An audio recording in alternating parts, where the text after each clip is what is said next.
नमस्कार सांग मैंने जय जगन्नाथ आपण मानक स्वागत करछि आउ एक ब्लॉग को।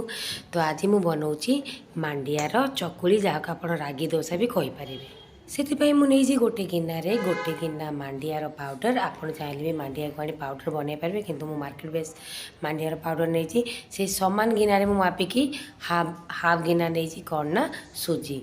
तो जी मांडिया ने माने मांडियार पाउडर ने तार अधा सुजी ने आती सुजी नहीं से परिमाण दही नहीं।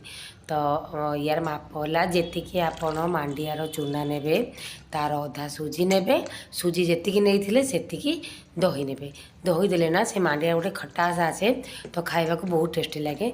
एबे ताको भल से मु मिसई दूची कहीं जमी किसी लम्स न रही तो टी बिंडा हो गले भल लगे। तो ताको भल से मु गोटे जो है ना गोटे डंकी रखी से डंकी मुझे भल से मिसई दूची एबे। तो भल से पानी दे दे मिसौची मो हिसाब से पानी दौची जेपरिक गोटे दोसार बैटर तैयारी हुए से अनुजाई मु पानी देइछि। एबे स्वाद अनुसार मु लुण दे दूची।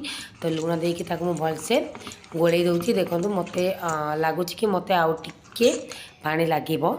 तो से अनुसार मु आउ टिके पानी आड कर कहीं सुजी जेहेतु पड़ी तो जो सुजीटा फुली ना तो ये जो बैटरटा आउ टे मोटा हो तो से अनुसार मुझे अधिका पानी दे फिर भी देखी जो पिठा बनईबी जदि मोर आउ टे पानी लगे तो से आड करी। तो आपको मुझे घोड़े की पूरा 2 घंटा फर्मेसन छाड़देवी कहीं सुजीटा भल से फुली जीवना मांडिया सहित। ए 2 घंटा पर आप देखिपे मोर बैटर अवस्था किसी एपरी थिला। तो ताको मु भल से टिके एबे आउ टिके मिसई दूजी। सेपटे मु कौन कली ना गोटे गैस रे गोटे पैन को मु गरम कर दीची दोसार पैन को। तो से मुझे ऑयल ग्रीस कर देती ऑयल ग्रीस कर सारापर कौन कला टे पानी पकई देती कहीं दोसा आमर भल से माने मांडियार दोसा आमर भल से उठिब। तो मु कौन कली ना 2 डंकीर मांडियार जो पेस्ट करी जो मु बैटर बनई ताकू आनी जेपरी आम चकुली बनाती से साइज्र मु मांडियार बैटर को भी गोटे चकुलीर सेप देदेली। तो ये देखूँ तार ऊपर आउ टे तेल लगे बोली मुझे टिके आनी ऊपर आउ टे तेल छींचीदेली। तो एपटे मोर सेपट पाकटा हो जाता मुझे लेट हो देवी।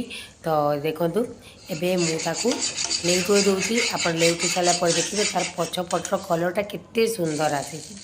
तो देखो लेट सारापर एबे मुझे समय ताको छाड़ी तावे तापर आनी सर्व करदेवी गरमा गरम।